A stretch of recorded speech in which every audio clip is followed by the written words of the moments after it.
ETF index mutual funds నేర్చుకుని stock మార్కెట్లో రాణించాలనుకుంటున్నారా? వెంటనే ఈ నెంబర్కి కాల్ చేయండి. నమస్తే అమ్మా. నా పేరు శ్వేత మ్యామ్. నా ఏజ్ 26 ఇయర్స్. నేను వికారాబాద్ నుంచి వచ్చాను మ్యామ్. వికారాబాద్ నుంచి ఏంటి అసలు సమస్య ఏంటి? మ్యామ్ నాకు ఒక 6 months బ్యాక్ మ్యారేజ్ అయింది మ్యామ్. ఇంట్లో చూసిన పెళ్ళి? ఇంట్లో చూసిన పెళ్ళి మ్యామ్. అరేంజ్డ్ మ్యారేజ్ చేశారు. మాది వచ్చేసి కొంచెం పూర్ ఫ్యామిలీ. ఓకే. సో కట్నం ఇవ్వలేక ఇన్ని రోజులు మ్యారేజ్ కోసం చూసారు. అంటే ఇప్పుడు ఈ రోజుల్లో ఎవరైనా సరే కట్నం లేకుండా చేసుకోరుగా మ్యామ్. సో అంత బాగా కట్నం ఇచ్చి మంచి సంబంధం చూసే అంత లేకనే చాలా సంబంధాలు కట్నం వల్లనే పోయాయి. సో ఇంకా వీళ్ళు కట్నం తక్కువైనా పర్వాలేదు అని మాకు ఇట్లా చాలా ఆస్తి ఉంది, అమ్మాయి మంచిదైతే చాలు వాళ్ళే వచ్చి చేసుకున్నారు మ్యామ్. నువ్వేం చదువుకున్నావు తల్లి? నాది డిగ్రీ అయిపోయింది మ్యామ్. ఓకే. నాన్నగారు ఏం చేస్తుంటారు?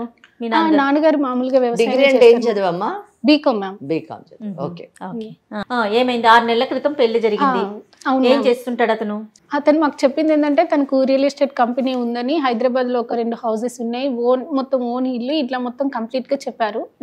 సో ఇక్కడికి వచ్చిన తర్వాత తెలిసింది ఏంటంటే తను చెప్పింది మొత్తం అబద్ధము అని. అబద్ధం అంటే? తను ఒక రియల్ ఎస్టేట్ కంపెనీ ఓనర్ కాదు మ్యామ్. సో తను అందులో ఒక ఎంప్లాయీ కూడా కాదు. అంటే మామూలుగా ఇలా వర్క్ చేస్తారు కదా మ్యామ్, ఫ్లాట్స్ సేల్ చేస్తే కమిషన్ మీద వర్క్ చేస్తారు. Exactly ma'am. కమిషన్ మీద వర్క్ చేసేతనని తెలిసింది. సో మ్యారేజ్ తెలిసింది, పెళ్ళయ్యాక అది కూడా నాకు రీసెంట్ గానే తెలిసింది మ్యామ్. ఇన్ని రోజులు తెలియలేదు. నీకే తెలిసిందా? అవును మ్యామ్. కాదు శ్వేత, ఇప్పుడు మామూలుగా ఒక సంబంధం చూసినప్పుడు ఇంట్లో వాళ్ళే చూసారు కాబట్టి అతని ఫ్యామిలీ ఏంటి, అతను ఏం పని చేస్తున్నాడు, ఎక్కడ ఉంటారు ఏంటి అని కాస్త ఎంక్వైరీ చేస్తారు కదా. మరి మీ పేరెంట్స్ అట్లా చేయలేకపోయారా?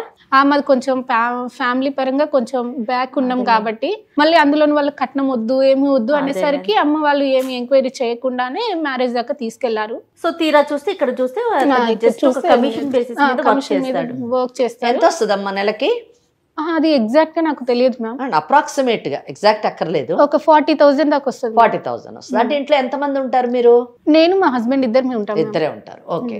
అతనికి వేరే బాధ్యతలు ఉన్నాయా? అవేం నాకు చెప్పడు మ్యామ్. ఫస్ట్ 40,000 తెచ్చి మీకు ఇస్తారా? ఇవ్వరు మ్యామ్. ఇంట్లో కావాల్సినవి తెస్తారు అంతే. ఏం చేస్తారు ఏంటనేది అసలు ఏ డీటెయిల్స్ చెప్పరు. మేడం ఏమడుగుతున్నారంటే మీ అత్త మామల్ని కూడా మీరే చూసుకోవాలా, అక్కడ కూడా తందేనా బాధ్యత? అదంతా కూడా నాకు తెలియదు మ్యామ్. ఏం చెప్పరు. ఇంట్లో కావాల్సింది తెచ్చిచ్చేసి తినేసి ఉండు అంతే. ఇంకా అదంతా నీకు అవసరం లేదు, నేను చూసుకుంటున్నాను కదా. అది మరి బాగానే చూసుకుంటారా ఇబ్బంది లేకుండా? బాగానే చూసుకుంటారా అంటే మీకు ఎలా చెప్పాలి మ్యామ్. ఫస్ట్ ఒక మ్యారేజ్ అయినా ఒక 20 days వరకు బాగానే ఉన్నాం. అంటే బాగా చూసుకోవడం అంటే ఏంటి మ్యామ్? అన్ని సామాన్లు తెచ్చి ఇవ్వడం కాదు కదా, కాస్త టైం స్పెండ్ చేయాలి. ఎవరికైనా ఉంటది కదా, మ్యారేజ్ చేసుకున్న వాళ్ళకి కంపల్సరీ ఉంటది కదా, కొంచెం టైం స్పెండ్ చేయాలి, కాస్త బయటికి వెళ్ళాలి, మా హస్బెండ్ తో ఉండాలని ఎవరికైనా ఉంటది. అది టైం ఎందుకు స్పెండ్ చేయలేకపోతున్నాడు మీతోని? ఆయనకి ఏమైనా బ్యాడ్ హ్యాబిట్స్ ఉన్నాయా, లేదా ఎవరితో అక్రమ సంబంధం ఉందా? లేదు మ్యామ్, అక్రమ సంబంధం అలాంటిది ఏం లేదు. కానీ ఎప్పుడు చూసినా ఫోన్ లోనే ఉంటారు. ఆయన చేసేటటువంటి పని అటువంటిది కదా. రియల్ ఎస్టేట్ కదా. ఫోన్స్, రియల్ ఎస్టేట్ వర్క్ అంటే ఫోన్స్ మాట్లాడతారు మ్యామ్, నాకు తెలుసు. సో దానికోసమే ఫోన్ మాట్లాడితే నాకు అభ్యంతరం లేదు. బట్ అలా కాదు మ్యామ్. తర్వాత తెలిసింది ఏంటంటే వాళ్ళు టోటల్ గా మాకు అబద్ధమే చెప్పారు. తనకు చాలా అప్పులు ఉన్నాయని, ఇట్లా బెట్టింగ్ చేస్తారని కూడా నాకు తర్వాతనే తెలిసింది. ఒక విషయం అమ్మా, అప్పులు ఎందుకని అంటారు? ఈ బెట్టింగ్ వల్ల? బెట్టింగ్స్ వల్లే మ్యామ్. 5 లక్షలు పెడితే 10 లక్షలు వస్తాయని బెట్టింగ్ చేస్తారు. ఈ 5 లక్షలు పోతాయి, మళ్ళీ 5 లక్షలు రావాలంటే మళ్ళీ బెట్టింగ్. బ్యాడ్ హ్యాబిట్ ఉంది. ఓకే. సో అట్లా కనీసం తిన్నావా ఉన్నావా ఏంటి కానీ అది అసలు అడగడమే ఏమి ఉండదు. ఎప్పుడు వస్తారో తెలీదు, ఇంటికి ఎప్పుడు వెళ్తారో తెలీదు. ఏంటో ఒక జైల్లో పెట్టి ఒక ఖైదీని పెట్టేసి టైంకి ఫుడ్ ఇచ్చేసి అట్లా ఉంటది అన్నట్టు. ఇట్లా బెట్టింగ్స్ కూడా చేస్తారని తర్వాత తెలిసింది మ్యామ్. సో బెట్టింగ్స్లో ఇట్లా చాలా అప్పులు ఉన్నాయని, బ్యాంక్ వాళ్ళ ఇంటికి వచ్చి ఊరికే బ్యాంక్ వాళ్ళ రికవరీ కోసం రావడం, బైక్ తీసుకెళ్తాను కట్టట్లేదు బ్యాంకు అంటే మంత్లీ ఈఎంఐస్ పే చేయట్లేదని, వేరే వాళ్ళ దగ్గర తీసుకుంటే వాళ్ళు అప్పులో వాళ్ళ ఇంటికి వచ్చి వాళ్ళు గొడవ చేయడం. సో ఇలాంటివన్నీ జరుగుతున్నాయి. మీ ఇంటికంటే ఎవరన్నా వచ్చారంటే అది అప్పులోళ్ళే. Exactly ma'am. వాళ్ళ తప్ప ఇంకెవరు రారు. నువ్వు అడిగావమ్మా అసలు ఏంటి ఇదంతా చూసిన తర్వాత నాకు అంటే నేను ఫస్ట్ స్టార్టింగ్ లో ఏమనుకున్నా మ్యామ్, సో వీళ్ళు ఇట్లా వస్తుంటే తను రియల్ ఎస్టేట్ కంపెనీ అనుకున్నాను ఫస్ట్. నేను ఓనర్ కదా, సో ఇట్లా వీళ్ళు ఫ్లాట్స్ వాటి కోసం వస్తున్నారేమో అని అనుకున్నాను. బట్ తర్వాత ఎంతైనా నాకు డౌట్ వస్తుంది కదా, మేము ఇట్లా రెగ్యులర్ గా వచ్చి నేను తర్వాత పే చేస్తా అని ఫోన్ లో చెప్పడం, సార్ ఒక 2 months టైం ఇవ్వండి, ఇదంతా ఏంటనేది నాకు అర్థం కాలేదు మ్యామ్. ఒక రోజు నిలదీసి అడిగితే ఇవన్నీ చెప్పారనమాట. ఓపెన్ గా చెప్పాను మ్యామ్. సో నాకు ఇట్లా ఇన్ని అప్పులు ఉన్నాయి, ఒక ఇట్లా చేశాను నేను, సో వాళ్ళే వస్తున్నారు, ఇదంతా నీకు అవసరం లేదు, నేను చూసుకుంటా అంతేగా. అదే తన వర్షన్ మ్యామ్. సో ఇదంతా భరించలేక నేను 4 months తర్వాత మా ఇంటికి వెళ్ళిపోయాను, అమ్మ వాళ్ళ ఇంటికి. అమ్మ వాళ్ళ ఇంటికి వెళ్ళిపోయి అమ్మ వాళ్ళతో చెప్పాను అనమాట, అసలు కనీసం పెళ్లి సంబంధం చూసేటప్పుడు అన్ని చూసి చేసుకోరా, ఎంత పూర్ ఫ్యామిలీ అయినా ఇలాంటి వాళ్ళకి ఎట్లా ఇచ్చి చేస్తారు మీరు అని కనుక్కోవడం మీ బాధ్యతే కదా, సో నేను ఇంకా వెళ్ళను, నేను ఇక్కడే ఉంటాను అని చెప్పాను మ్యామ్. చెప్పిన తర్వాత ఒక 3-4 days తర్వాత మళ్ళీ తను అమ్మ వాళ్ళు బుద్ధి చెప్పడం, ఇట్లా చేస్తే ఊళ్ళో పరుగు పోతుంది, ఇప్పుడు ఈ పెళ్లి చేయడానికి ఇన్ని తంటాలు పడ్డావు, మళ్ళీ నువ్వు వదిలేసి వచ్చేస్తే మళ్ళీ నీకు పెళ్లి చేయాలంటే మళ్ళీ కష్టం అవుతుంది, ఫస్ట్ పెళ్లికే ఇట్లా అన్నారు, సెకండ్ మ్యారేజ్ అంటే అమ్మాయిలకి తొందరగా ఇంకా ఇబ్బందిగా మ్యామ్. సో అట్లా ఉంటది, ఊళ్ళో పరుగుపోతుంది, ఏమొద్దు అని చెప్పి ఒప్పించేసి మళ్ళీ పంపించారు మ్యామ్. నిన్ను పంపించారు. సరే ఏదైతే కొన్ని రోజులు చూద్దాం అసలు తను మారకపోతాడా అన్న ఉద్దేశంతో ఇంకా నేను కూడా వచ్చేసాను. వెళ్ళిపోయినప్పుడు పుట్టింటికి వెళ్ళినప్పుడు అతను ఏమైనా ఫోన్ చేశాడా? వచ్చాడు మ్యామ్, తను వచ్చి అమ్మ వాళ్ళతో చెప్పే తీసుకెళ్లారు.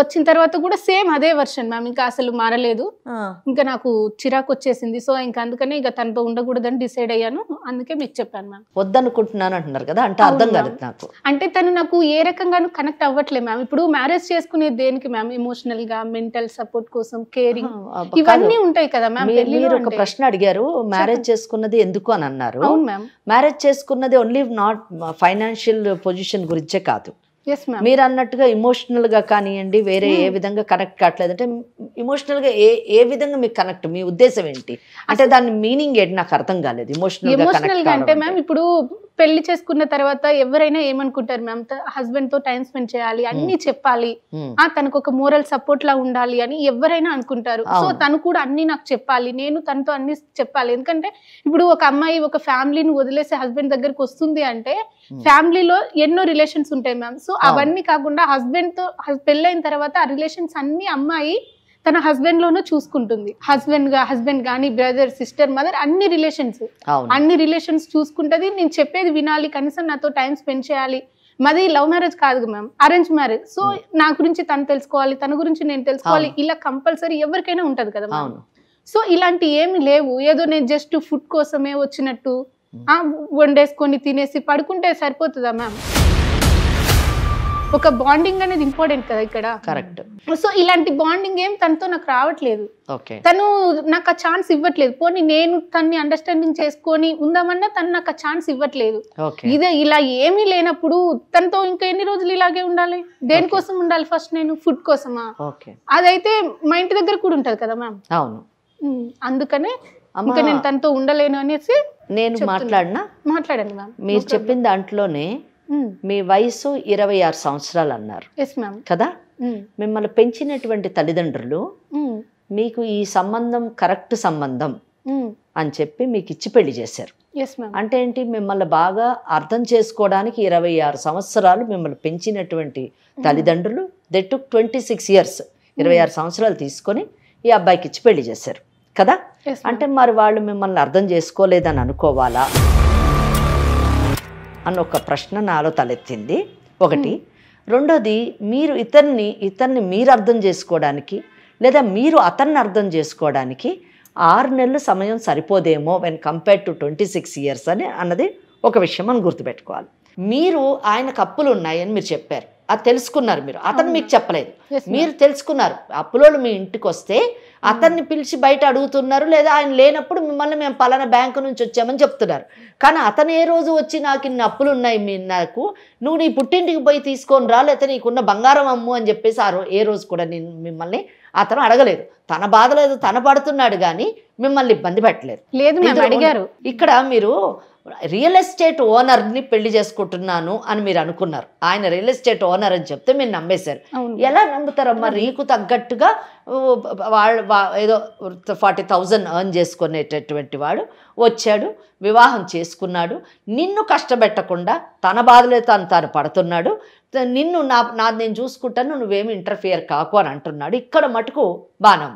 ఇంకొకటి, పెళ్ళై కేవలం 6 నెలలు మాత్రమే అయింది. 6 నెలల్లోనే నువ్వు అతన్ని పూర్తిగా అర్థం చేసేసుకోవాలి, అతను నిన్ను పూర్తిగా అర్థం చేసేసుకోవాలి, లేదు కాబట్టి విడిపోతాము, నాకు అక్కర్లేదు అని చెప్పడం ఎంత మటుకు సమంజసం ఒక్కసారి ఆలోచించాము. అయితే మీరు ఇందాక ఒకటి చెప్పారు, నన్ను కూడా అడిగాడు డబ్బులు తీసుకురమ్మని అని అంటున్నారు. మీరు ఏమన్నాడమ్మా చెప్పండి. నాకున్న గోల్డ్ అంటే పెళ్లిలో పెడతారు కదా మ్యామ్, అంటే అమ్మ వాళ్ళు కానీ అత్తయ్య వాళ్ళు కానీ పెట్టిన గోల్డ్ మొత్తం అమ్మేసి కట్టేశారు. మొత్తం గోల్డ్ అంటే ఎంత అప్పు ఉందమ్మా ఆయనకి? అంటే అప్పు ఎంత ఉందో తెలియదు కానీ మ్యామ్ నా దగ్గర ఉన్న 10 తులాల గోల్డ్ అమ్మేశాడు. ఏమని చెప్పి తీసుకున్నాడు? అది మామూలుగా బిజినెస్ కోసం ఇట్లా కావాలి అని చెప్పారు. ఇప్పుడు ఫస్ట్ మాకు చెప్పలేదు మ్యామ్, ఫస్ట్ చెప్పిన అన్ని అబద్ధాలే. ఇట్లా అంటే నన్ను మోసం చేసినట్టేగా మ్యామ్. ఫస్ట్ ఉన్నది ఉన్నట్టు వచ్చి మాకు ఇంతే ఉంది, నాకు 40,000 వస్తాయి, ఇవన్నీ చెప్తే మేము యాక్సెప్ట్ చేసేవాళ్ళం. నేనేదో కోటీశ్వరుని చేసుకునేదాన్ని అని కాదు కదా మ్యామ్. అంటే నా ఫ్యామిలీ ఏంటో నాకు తెలుసు, మేము ఏ సిచ్యువేషన్ లో ఉన్నామో తెలుసు.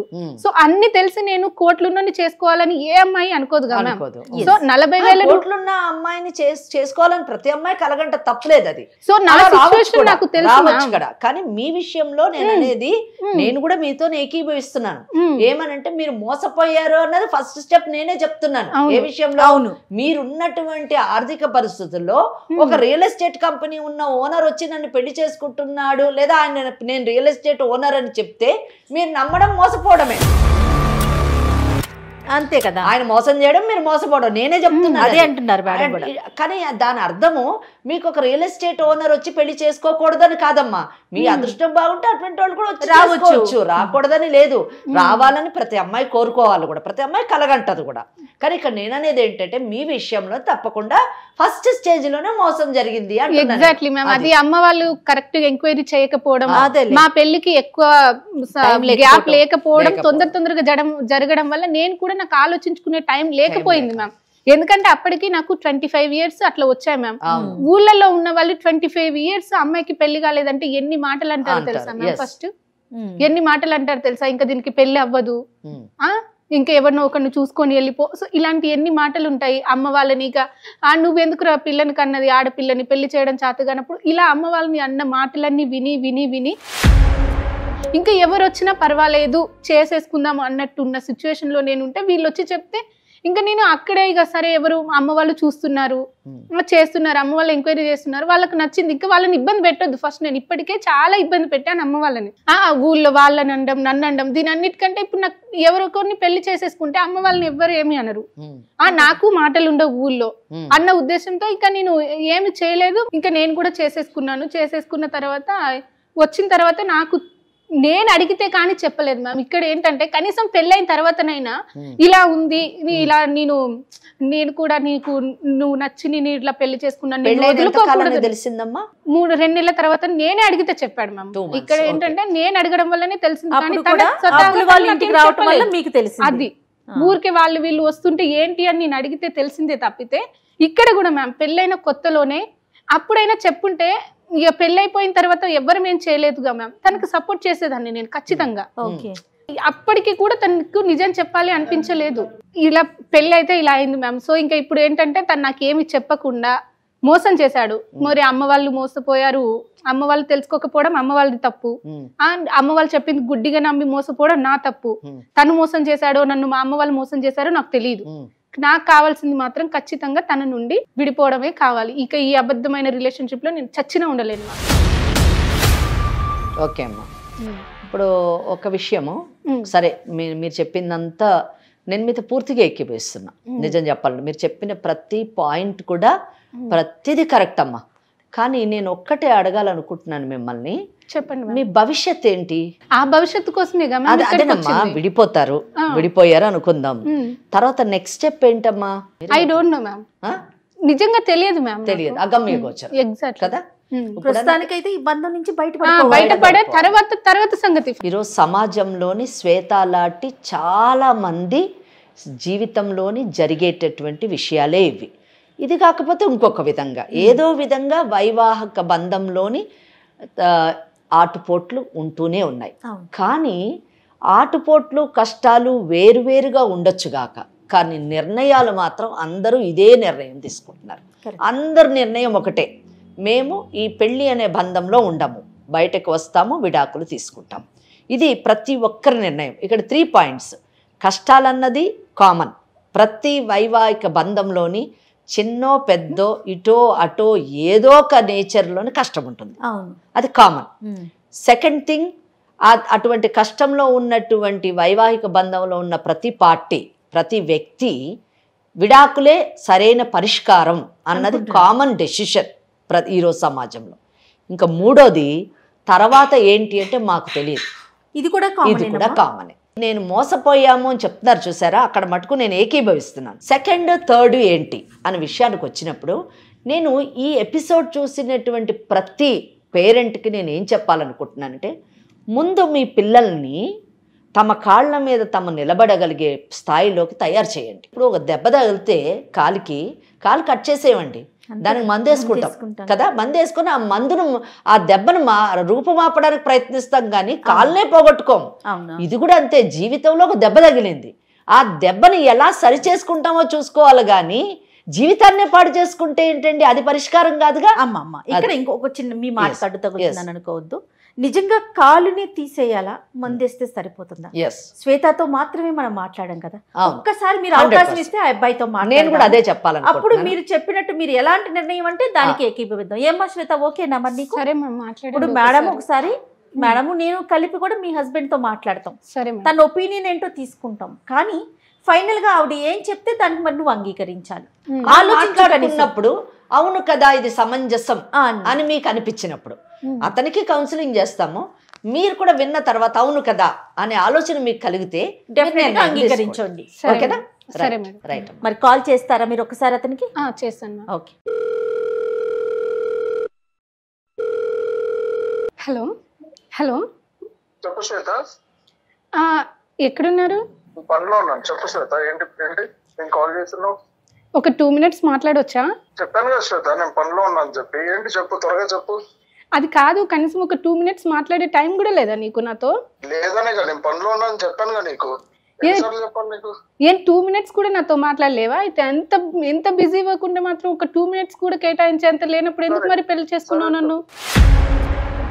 సరే శ్వేత, చెప్పు శ్వేత, త్వరగా చెప్పు, నేను నాకు పనులు ఉన్నాయి చెప్పు. త్వరగా కాదు, ఇగో ఇట్లా 2 minutes కూడా నాకు టైం కేటాయించినప్పుడు అసలు నీతో ఉండడం వేస్ట్. నేను చెప్పిన కదా నీతో ఇంకా నా వల్ల కాదు, నేను ఇదంతా భరించలేను, నేను డైవర్స్ తీసుకుంటా అని ఇట్లా సుమన్ టీవీ దగ్గరికి వచ్చాము. ఒకసారి మాట్లాడండి మేడం వాళ్ళతో. అక్కడికి ఎందుకు వెళ్ళావు? నేను చెప్పిన కదా ఇంకా నా వల్ల కాదు అని, అందుకే ఇక్కడికి వచ్చేసాను. ఒకసారి మీరు మాట్లాడండి మేడం వాళ్ళతో, మేడం వాళ్ళు చెప్తారు. ఏం పేరున్నావు? అరుణ్. నమస్తే అండి అరుణ్ గారు. నమస్తే మేడం. నేను జయానండి, Suman TV legal advice programme నుంచి మాట్లాడుతున్నాను. సారీ అండి, మీ పర్మిషన్ లేకుండా మీతో మాట్లాడుతున్నాము, ఏమనుకోవద్దు. శ్వేత మా దాకా వచ్చింది, నాతో పాటు అడ్వకేట్ వెంకటేశ్వరి గారు ఉన్నారండి. మేడం మేడం ఏమనుకోకండి, ఇది ఇంట్లో మ్యాటర్, మేము చూసుకుంటామండి. ఆ పాప తెలియక వచ్చి ఉంటుంది, మేము చూసుకుంటామండి. ఖచ్చితంగా అండి, ఇది ఇంట్లో సమస్య, దాంట్లో అసలు ఎలాంటి సందేహం లేదు. కానీ సమస్య అది ఇంట్లో దాకా ఉండేలాగా లేదు, మీ బంధమే తెగిపోయే పరిస్థితికి వచ్చింది. ఈ వేదిక బంధాలని అంటే అందరికీ పనులు ఉంటాయండి, మీకే కాదు పనులు, ప్రతి ఒక్కరికి పని ఉంటుంది. నాకు పని ఉంటుంది, శ్వేతకి పని ఉంటుంది. Madam advocate, senior most advocate, ఆవిడ ప్రతి క్షణం కూడా వాల్యుబుల్ అన్నమాట. కాబట్టి దయచేసి కొంచెం ఓపికతో ఉండండి. మీ బంధాన్ని ఏదో విడగొట్టాలనో దాన్ని తీసేయాలనో మా ఉద్దేశం కాదండి. బంధాలని అనుబంధాలని కలిపే వేదికే Suman TV legal advice programme.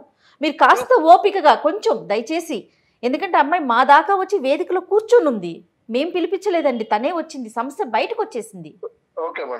కాబట్టి మీరు మాట్లాడాల్సిన అవసరం ఉంది. తనేదో చెప్తా ఉందండి, అంటే పెళ్ళైన 6 నెలల్లోనే మీ ఇద్దరి మధ్య మనస్పర్ధలు వచ్చినాయి, ఎవరికి వారం విడిపోదాం అనుకుంటున్నాం, తనకేమో కానీ నాకైతే ఉండాలని లేదు మేడం అనేసి చాలా ఖరాఖండిగా చెప్తా ఉంది.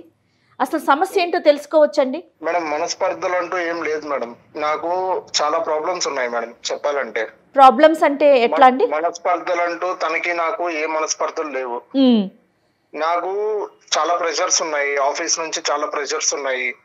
నేను అవన్నీ షేర్ చేసుకుంటే ఇంట్లో తను ఫీల్ అవుతుంది, నేను బాధపడాల్సి వస్తుంది తనని చూసి. సో అది నేను అన్ని షేర్ చేసుకోదలుచుకోలేదు తనతో. ఓకే. సో తనని బాధ పెట్టాలని అస్సలు లేదు నాకు. ఓకే. అదే అండి. అంటే ఇప్పుడు తను చెప్పడం, మీకు రియల్ ఎస్టేట్ కంపెనీ ఉందని చెప్పి ముందు పెళ్లికి ఒప్పుకోవటం జరిగింది. తీరా నేను వస్తే తను రియల్ ఎస్టేట్ కంపెనీలో ఒక ఏజెంట్గా మాత్రమే పనిచేస్తున్నాడు, చాలా అప్పులు ఉన్నాయి, నాతో ఒక్క నిమిషం కూడా స్పెండ్ చేయలేకపోతున్నాడు, ఇలాంటి రిలేషన్ అవసరమా నాకు అని అనిపిస్తోందని అంటోందండి శ్వేత. తన వర్షన్ అయితే ఆ విధంగానే ఉంది. అవునండి, నేను చెప్పింది నిజమే, కానీ నాకు రియల్ ఎస్టేట్ కంపెనీ కాదండి. నేను నా జాబ్ పర్పస్ ఏంటంటే నేను జస్ట్ ఎవరన్నా వస్తే బ్రోకర్ వైజ్ టైప్ నేను సైట్ చూపించి నేను అమ్మిపిస్తానండి. అమ్మిపించే దాంట్లో నాకు మంత్లీ ఒక 40,000 శాలరీ వస్తుందండి. ఓకే ఓకే, అంటే ఇన్ని అమ్మితే ఇంత అని అట్లా కాదండి, మీకు ఫిక్స్డ్ శాలరీ కింద పే చేస్తున్నారా? కమిషన్ కింద ఫిక్స్డ్ శాలరీ అండి నాకు 40,000 ఫిక్స్డ్ శాలరీ. ఓకే, మరి సరే శాలరీ బాగుంది 40,000, మరి అప్పులు ఎన్ని ఉన్నాయండి? మేడం అవి నేను బయట చెప్పుకోదలుచుకోలేదు. ఎందుకు అంటే మీరు పదే పదే అదే మాట అంటున్నారండి, చెప్పుకోవాల్సిన పరిస్థితి వచ్చేసింది. ఒక అడ్వకేట్ ముందు కూర్చొని ఉందండి మీ వైఫ్, మీరు సమస్యను చాలా చిన్నగా చూసుకుంటున్నారు. మీకు అర్థమైందో లేదో? మేడం పెళ్లికి దాదాపు 11 లక్షలు ఖర్చు అయింది మేడం నాకు. మీకు అయింది? ఓకే, 11 లక్షలు ఖర్చు అయింది అంటూ నేనేం చేశానంటే ఆస్తో ఏం చేశానంటే ఒక చెడలో బెట్టింగ్ అనేది ఒకటి ఆడాను.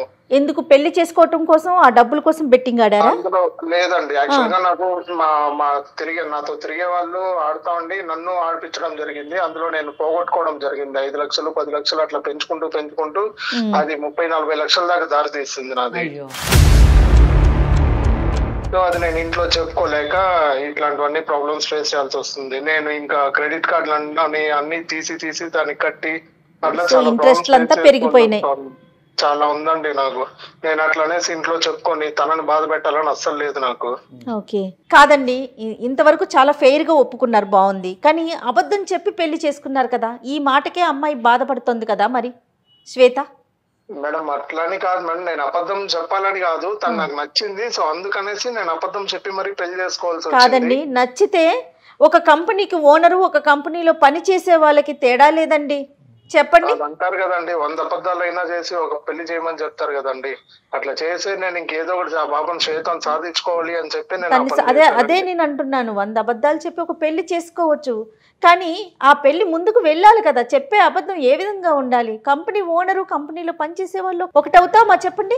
ఇంకా తనని దక్కించుకోవడం కోసం నాకేం చేయాలో తెలియదండి. ఇంకా మీరు దక్కించుకోవాలనుకున్నారు, తన మనసుకి ఎంత గాయం అయ్యింది. ఇప్పుడు అసలు అమ్మాయికి ఏ విధంగా చెప్పి పంపించాలి? మీతో ఫోన్ మాట్లాడక ముందే మేడం మ్యాక్సిమం ఎంత ఒక ఆడపిల్లకి ఏమేమి చెప్పాలో అవన్నీ చెప్పాం, కానీ ఒకసారి మీతో మాట్లాడాలని చెప్పి మేడం దగ్గర పర్మిషన్ తీసుకొని మరి మీకు నేను కాల్ చేయించాను.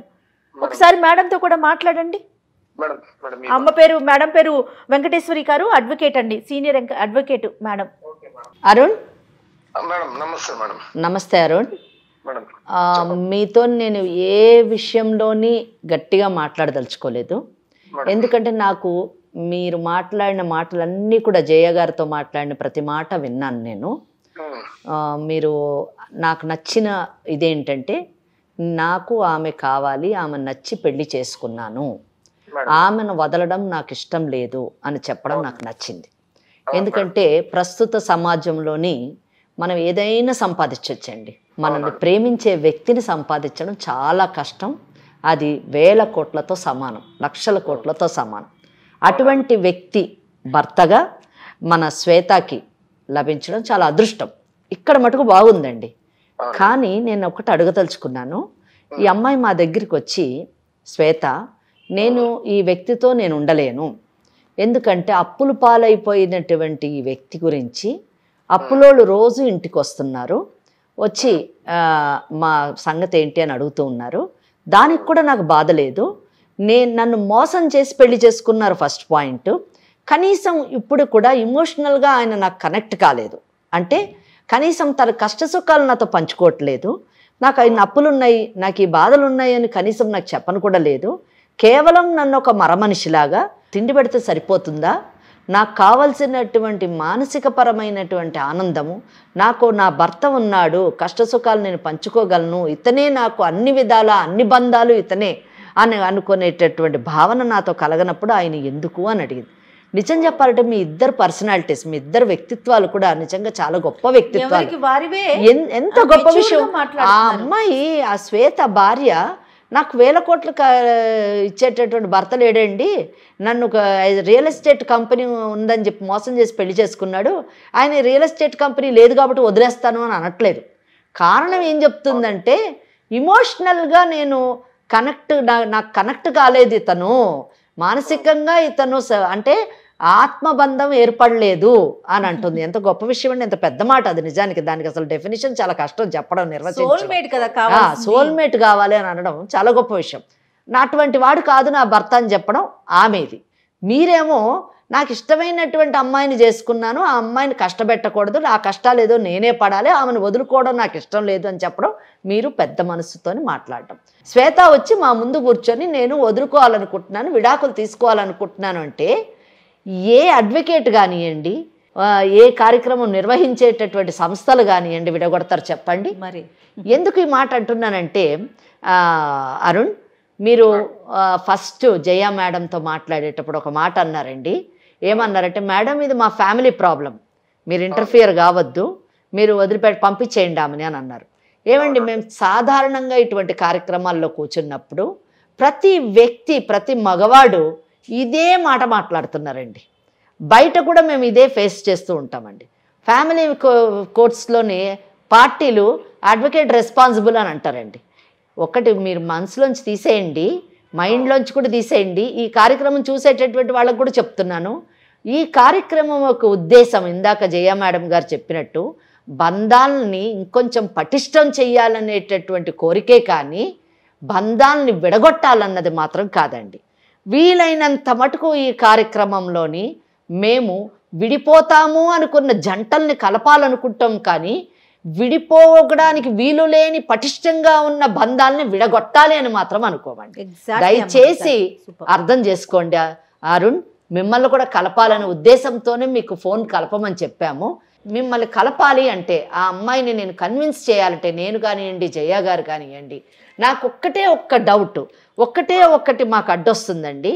మీరు ఫస్ట్ 2 బెట్టింగ్ అనేటటువంటి వ్యసనాన్ని వదిలేశారా లేదా, వదిలేటటువంటి అవకాశం ఉందా లేదా, ఫస్ట్ థింగ్.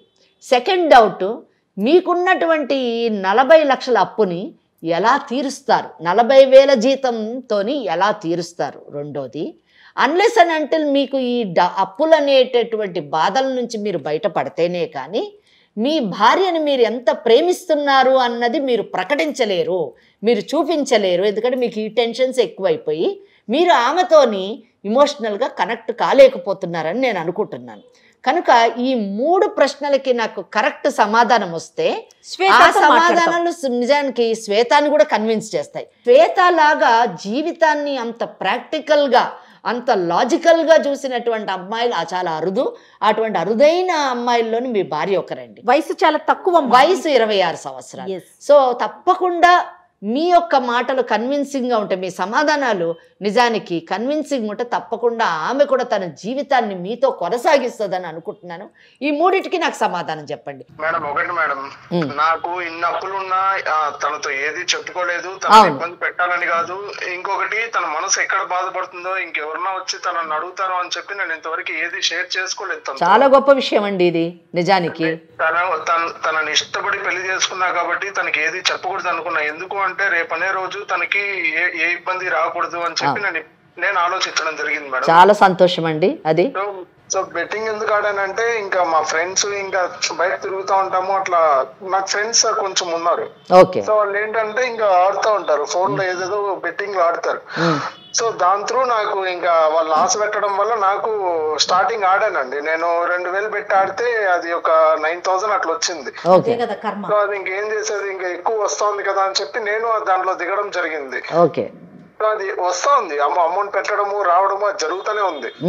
సో ఒకేసారి నేను ఏం చేశానంటే 5 లక్షలు 10 లక్షలు పెట్టేశారు. నా దగ్గర ఉన్న మనీ అంతా పెట్టడం జరిగింది. 5 లక్షలు 6 లక్షలు. అవును, దాని వల్ల నష్టపోతామన్న విషయాన్ని మీరు తెలుసుకున్నారా లేదా? ఇంకా నాకు ఇప్పుడు తెలుసుకున్న లాభం లేకుండా పోతుంది మేడం. అంటే ఏంటి, మీరు ఇంకా ఇన్వెస్ట్ చేయాలని అనుకుంటున్నారా? అలాగా ఇన్వెస్ట్ చేసే కూడా నా దగ్గర డబ్బులు లేదు మేడం. సరే, రేపటి రోజు మళ్ళీ చాలా డబ్బు వస్తుంది అనుకుందాము. ఈ బెట్టింగ్ ని మీరు కంటిన్యూ చేస్తారా అండి? తను నాతో ఉంటాను, సంతోషంగా ఉంటాను అంటే అదన్నీ వదిలేసి తనతో ఉండగలుగుతాను మేడం. ఓకే, సరే. చాలా ఇబ్బందులు ఉన్నాయి మేడం. అవును, మరి అదే అప్పులు ఎలా తీరుతాయి చెప్పండి? అది అదే మేడం, నాకు తలకాయ నొప్పి, అది పెద్ద తలకాయ నొప్పి అయిపోయింది. అదే మరి ఎలాగ, మరి ఈ 40 లక్షల అప్పులు మీరు ఎలా తీరుస్తారు? ఆమెతో మీరు ఎలా సంతోషంగా ఉండగలుగుతారు? మేడం, ఒకటి మేడం, నా భార్య 10 తులాలు బంగారు తన దగ్గర నేను సపోర్ట్ గా, నాకు వేరే బిజినెస్ ఉంది, ఆ బిజినెస్ లో ఇన్వెస్ట్ చేస్తానని చెప్పి తీసుకోవడం జరిగింది. ఓకే, కానీ మీకు ఏ బిజినెస్ లేదు, అదే ఏది మన ఆ బెట్టింగ్ బిజినెస్. బాగా చెప్పారు. 7 లక్షలు క్లియర్ చేయడం జరిగింది. 7 అంటే ఇంకా 33 లక్షలు ఉంది. 33 లక్షలు ఉంది మేడం. ఇంకా నేను ఏమనుకుంటున్నానంటే ఇంకా ఫైనల్ గా తనతో కూడా చెప్పి ఊరు దగ్గర ఒక ల్యాండ్ ఉంది మేడం ఒకటి. ఓకే, ఎంత వస్తుంది? అది 32 lakhs 30 lakhs వస్తుంది మేడం అది అమ్మితే. ఓకే, నేనేమనుకుంటున్నా అంటే ఇంకా తనతో చెప్పి ఇంకా ల్యాండ్ అంతా అమ్మేసి ఇంకా ఫైనల్ గా సెటిల్ మొత్తం కట్టేసి ప్రశాంతంగా తనతో జీవిద్దామని అనుకుంటున్నాను. ఎగ్జాక్ట్, ఇది కరెక్ట్ సొల్యూషన్ అండి. ఇంకా నేను యాక్చువల్ గా ఇంకేమీ చేయలేను మేడం. ఇంకా నేను 40,000 జీతం తీసుకుంటూ నేను ఇది కట్టుకుంటూ నా భార్యను పోషించుకుంటూ నేను ఇన్ని బాధలు పడి ఇన్ని చేసుకోలేను కదా మేడం. అది అమ్మేసి నేను ప్రశాంతంగా ఇంక ఉద్యోగం చేసుకోవాలని అనుకుంటాను మేడం. అది బెస్ట్ అండి. ఎమోషనల్ గా సపోర్ట్ కావాలి మేడం నాకు. తప్పకుండా నేను మాట్లాడతానండి. నేను జయ మేడం ఇద్దరం మాట్లాడి మనం శ్వేతాన్ని కన్విన్స్ చేద్దాం. కానీ ఇది కరెక్ట్ డెసిషన్ అండి. ఆస్తులు మీరు మంచిగా ఉండి ఇద్దరు చక్కగా, ఆమె కూడా ఉద్యోగం చేసుకోవచ్చండి. ఊరికి ఇంట్లో ఉండే బదులు ఆమె చదువుకున్న అమ్మాయి, ఆ అమ్మాయి కూడా ఉద్యోగం చేసి మీరు ఇద్దరు చన్నీళ్ళకి వేడి నీళ్ళు తోడన్నట్టుగా ఇద్దరు సంపాదించుకొని హ్యాపీగా ముందుకు సేవ్ చేసుకోవచ్చు. మీరు మీ జీవితాన్ని జీవించవచ్చు, సంతోషంగా ఉండొచ్చు, బాగుంటే 4 డబ్బులు సంపాదించుకుంటే ఇట్లాంటి ఆస్తులు ఎన్నన్నా కొనుక్కోవచ్చండి ఇద్దరు సపోర్టివ్గా ఉంటే. కనుక మీరు ఫస్ట్ ఆ పని చెయ్యండి. మీరు అది అమ్మేసి ఆ అప్పులు తీర్చేసి మీరు ఈ ఉద్యోగం చేసుకుంటూ ఈ 40,000 ప్లస్ ఇంకా ఏమన్నా అడిషనల్ వర్క్ ఇంకా మనం చేయగలిగితే మీరు చేసుకుంటూ, అలాగే ఆ అమ్మాయి కూడా ఏదన్నా ఉద్యోగం చేసేటట్టు మాట్లాడతాం మేము, ఆమె కూడా ఉద్యోగం చేసుకుంటూ మీరిద్దరూ కలిసి ముందుకు జీవితాన్ని కొనసాగిస్తే బాగుంటుంది. కానీ ఇంత చిన్న వయసులో ఆమె 26 ఏళ్ళ వయసు, మీకు 28 30 ఏళ్ళో ఉండొచ్చు. మీరిద్దరూ పెళ్ళై కేవలం 6 నెలలు అయింది, విడిపోవాలని అనుకోవడం చాలా దురదృష్టకరమైనటువంటి విషయం. అటువంటి నిర్ణయాలు తీసుకోవద్దండి. మీరు తప్పకుండా కలిసి మంచిగా ఉండాలని నేను కోరుకుంటున్నాను.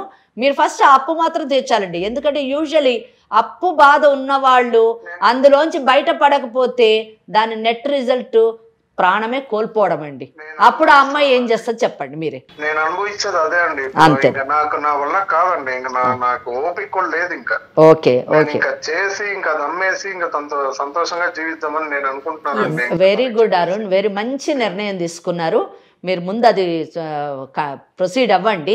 నేను నిమిషం లైన్ లో ఉండండి. ఒక్క నిమిషం, మీరు శ్వేతతో మాట్లాడండి అమ్మ. శ్వేత విన్నావు కదా మీరు. నా దృష్టిలోనైతే ఇప్పుడు ప్రాబ్లం అంతా ఇదంతా అప్పుల బాధమ్మ. ఆ అప్పుల వలన అప్పులు చేశాడు, దాన్ని ఒకటికోటి ఆ బెట్టింగ్తో తీర్చుకోవాలనుకున్నాడు ఆయన. ఇంకోటి ఒక్క మంచి ఇది గమనించాలి, నువ్వు నిన్ను పెళ్లి చేసుకోవడానికి అంటే ఆ పెళ్లికి అయ్యేటటువంటి ఖర్చులు 11 లక్షలు. ఆ 11 లక్షల నుంచి స్టార్ట్ అయ్యింది. ఎందుకు 11 లక్షలు ఇచ్చేసి నిన్ను పెళ్లి చేసుకోవాలన్నాడు? రెండో పాయింట్, నిన్ను ఇష్టపడ్డాడు, నాకు ఈ అమ్మాయి నచ్చింది. 2, 3 నీతోని ఏ కష్టం కూడా అంటే తన అప్పుల విషయం నీతో పంచుకోలేదు. ఎందుకు పంచుకోలేదు అంటే నా కష్టాలు ఏదో నేనే పడతాను, తనకి చెప్పి తనని బాధ పెట్టడం నాకు ఇష్టం లేదు మేడం. సో ఇవన్నీ కూడా నువ్వు తెలివైన అమ్మాయివి, చదువుకున్న అమ్మాయివి, పేద కుటుంబం నుంచి వచ్చిన దానికి కష్టం నష్టం తెలిసినటువంటి అమ్మాయివి కాబట్టి మీ అమ్మ నాన్నని ఎలా అర్థం చేసుకున్నావో. ఇప్పుడు ఉన్నవాళ్ళు తల్లిదండ్రులు పిల్లలకి ఎన్నో లగ్జరీస్ ఇస్తారు, ఎంతో గొప్ప జీవితాన్ని ఇస్తారు. 10 రూపాయల దగ్గర 100 రూపాయలు ఖర్చు పెడతారు. లేని తల్లిదండ్రులు తక్కువ ఇచ్చినా కానీ ప్రేమతో ఇస్తారు. బిడ్డలు అర్థం చేసుకుంటారు ఆ కుటుంబాలను. అలాగే నువ్వు కూడా అలా అర్థం చేసుకొని పెరిగినటువంటి అమ్మాయి కాబట్టి నువ్వే చెప్పావు పెళ్ళైన తర్వాత భర్తే అన్నీ అని అన్నావు. కాబట్టి ఈ భర్తను కూడా నువ్వు అర్థం చేసుకుంటావని నేను అనుకుంటున్నాను.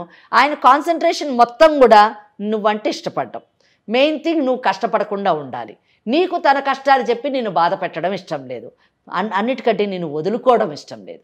ఈరోజు ఏం కన్క్లూషన్కి వచ్చాడంటే ఆ భూమిని అమ్మేసి అప్పులు తీర్చేసి నా భార్యతో నేను బాగుంటాను అని అంటున్నాడు. దీనికి నువ్వేమంటావు చెప్పండి. ఇటువంటి భర్త లభించడం చాలా కష్టమమ్మా. ఎందుకంటే డైవర్స్ తీసుకుంటాను మేడం అని అన్నావు. పెళ్ళయి 6 నెలలు అయిందమ్మా. 6 నెలలు అవ్వగానే ఇమీడియట్గా డైవర్స్ వచ్చేటటువంటి అవకాశం లేదు. పెళ్ళైన 1 సంవత్సరం మటుకు విడాకులు కేసు వేయడానికి లేదు. సో నువ్వు ఇంకొక 6 నెలలు వెయిట్ చేయాలి. విడాకులకు వేసిన తర్వాత కింద కోర్టులోనూ ఒక 3-4 ఏళ్ళు అవుతుంది. ఆ తర్వాత హైకోర్టులోనూ 10 ఏళ్ళు అవుతుంది. 15 ఏళ్ళు, నీకు 26 ఏళ్ళు, 40 ఏళ్ళు వస్తుంది. అప్పుడు ఎలా చెప్పండి? 40 ఏళ్ళకి నువ్వు చేసేదేముంది? 26 ఏళ్ళు వచ్చేయి పెళ్లి కాలేదని ఊరోళ్ళు అంటారని చెప్పేసి మా అమ్మా నాన్న పెళ్లి చేశారన్నావు. మరి మొగుడిని వదిలేసి వచ్చింది అని అదే ఊరోళ్ళు అంటారు కదా. అప్పుడు మీ అమ్మ నాన్న పరిస్థితి ఏంటి? రెండోది, ప్రతి ఒక్కళ్ళకి మనకు కోర్టు ఉంది, మనకు చట్టం ఉంది కనుక మనం విడాకులు తీసుకోవచ్చు అని ప్రతి ఒక్కళ్ళు అనుకుంటారు. తప్పమ్మ. హిందూ వివాహ చట్టం ప్రకారము విడాకులు తీసుకోవాలంటే కొన్ని గ్రౌండ్స్, కొన్ని కారణాలని హిందూ వివాహ చట్టం చెప్పింది. ఆ కారణాలలోని మీ కేసు పడితేనే మీరు విడాకులు వస్తుందమ్మా. ఆ కారణాల్లోని నా భర్తకు ఆర్థిక పరిస్థితి సరిగ్గా లేదు కాబట్టి నేను విడాకులు ఇస్తానంటే అది లేదమ్మా. కనుక వద్దు, ఆ ఆలోచన పక్కన పెట్టేసేయి. నీ భర్త మంచోడు, మంచి భర్త లభించాడు. ఆ మంచి భర్తలో ఉన్నటువంటి చిన్న తప్పుల్ని, నేను నేరాలు నన్ను తప్పుల్ని సరిదిద్దుకో, మార్చుకో. అతనికి నీ ప్రేమతోని అతన్ని నీ వైపు తిప్పుకొని, ఆయనే ప్రేమ గలవాడు, అతన్ని మార్చుకొని అతనికి సజెషన్స్ ఇవ్వు. నీ తెలివితేటలు, మంచి తెలివైన అమ్మాయివి, చక్కగా ఆర్థికంగా ఇద్దరు ఎలా ఎదగాలో నువ్వు అతనికి గైడ్ చేయి, ట్రైన్ చేయి, ఆయన కౌన్సిలింగ్ చేయి, అతనికి సపోర్ట్గా, మారల్ సపోర్ట్గా ఉండు, అతనికి అండగా ఉండు. నిలబడి మీ ఇద్దరు ఒక మంచి కుటుంబంగా మారి భవిష్యత్తులో బాగుండాలని నేను కోరుకుంటున్నానమ్మా. నువ్వేమంటావు? నేను ఇక్కడికి వచ్చిందే తను నాతో బాగుండాలి అని, బాగుండట్లేదనే వచ్చాను. ఏదో తనకి అప్పులు ఉన్నాయనో లేకపోతే ఏమున్నాయనో కాదుగా మ్యామ్. సో తను బాగుంటా అంటే ఇంకా నాకు ఇబ్బంది ఏముంటుంది? నాకు చాలా సంతోషంగా ఉంది. అరుణ్ విన్నావా? మరి చూడు అరుణ్, నువ్వు మాకు థ్యాంక్స్ చెప్పాలి. ఏమన్నావు నువ్వు? మా ఇంటి కుటుంబం మీరెందుకు మేడం అని జయ మేడంతో అన్నావు నువ్వు. తప్పకుండా మేడం, సంతోషం madam. I'm really sorry madam. Sorry కాదు కానీ అమ్మ చెప్పినట్టు కానీ కాదు, చక్కగా హ్యాపీగా సంతోషంగా ఉండండి అమ్మ, అదే చాలు మాకు. మా కోరిక అదే అరుణ్. భవిష్యత్తులో మీ పిల్లలకి మంచి తల్లిదండ్రులుగా మారాలని కోరుకుంటున్నాను అరుణ్. All the best. మీకు మా దగ్గర 2 ఫ్లాట్స్ ఉన్నాయి మేడం. మీ ఆయన చాలా తెలివైంది. ఆయన ఉంటే 2 ఫ్లాట్లు ఉన్నాయి మేడం. మీరు మమ్మల్ని కలిపినారు కాబట్టి మీకు తక్కువకి అట్లా ఏమైనా చేసి మాట్లాడి చేయిస్తాను మేడం. మీకు ఒకటి ఫ్రీ ఇస్తే తీసుకుంటాం. 2 ఉన్నాయి అన్నారు కదా మీరు. ఈ వెంచర్లోనేమో నేను అందులో ఒకటి తీసుకుంటా, ఇంకోటి ఫ్రీగా ఇవ్వండి. నెక్స్ట్ వెంచర్ లో జయ గారికి 1 గంట దావిడి, ఒకటి ఫ్రీగా ఇవ్వండి. తప్పకుండా అంట. ఒకటి తీసుకుంటాంలే అరుణ్, కానీ ఒకటి మాత్రం భవిష్యత్తులో మీరే ఒక రియల్ ఎస్టేట్ ఓనర్ కావాలి. మీరు వెంచర్ వేయండి, మేము తప్పకుండా ఆ వెంచర్ కొనుక్కుంటాం. జయ మేడం ప్రమోట్ చేస్తారు దాన్ని. All the best. రైట్. ఏదో జయ మేడం కి సారీ చెప్పండి, థ్యాంక్స్ చెప్పండి. చాలా చాలా నేను చెప్పలేను కానీ చాలా సంతోషం ఉంది మేడం. మాకు కూడా అరుణ్ చాలా కేసెస్ మేడంతో కలిపి కూర్చుంటాను నేను కూడా. చాలా వరకు చాలా క్రిటికల్గా అనిపిస్తూ ఉంటాయి, కానీ చాలా ఇంత తొందరగా సార్ట్ అవుట్ అవటం, అట్లనే శ్వేత కూడా అర్థం చేసుకోవటం. ఒక్క విషయం చెప్తాను నేను. మేడం కూడా ఈ పాయింట్ టచ్ చేయలేదు. ప్రేమ అనేది మనసులో దాచుకుంటే కనిపించదమ్మా, బయటికి చూపించాలి. అమ్మాయి అయినా అబ్బాయి అయినా. భార్య అదే ఎక్స్పెక్ట్ చేస్తుంది, భర్త కూడా అదే ఎక్స్పెక్ట్ చేస్తాడు. సో ఇద్దరు వైపు ఉన్న ప్రేమని ఎక్స్ప్రెస్ చేయండి, అప్పుడు ఆ జీవితం చాలా బాగుంటుంది. ఓకే, మేడం చెప్పిన సజెషన్స్ అన్ని తీసుకోండి. ఇది ఓన్లీ ఫోన్ కాలో అని అనుకోకండి, ఓకేనా? దాన్ని పాటించండి. All the best. Sorry madam. It's okay. పర్వాలేదు. It's okay. అంతే. ఇదిగో శ్వేతని ఇంటికి వచ్చేసేమని చెప్పండి. శ్వేత చెప్పండి. ఐఎమ్ రియల్లీ సారీ శ్వేత, నిజంగా సారీ. నా తప్పు నాకు తెలిసింది. నేను బాగా చూసుకుంటాను శ్వేత. ప్లీజ్ ఇంటికి వచ్చేసే శ్వేత, ప్లీజ్. సరే అండి, మీకు కూడా సారీ. ఓకే అండి, బాయ్. బాయ్ శ్వేత. బాయ్. చాలా సంతోషం అమ్మా, చాలా సంతోషం.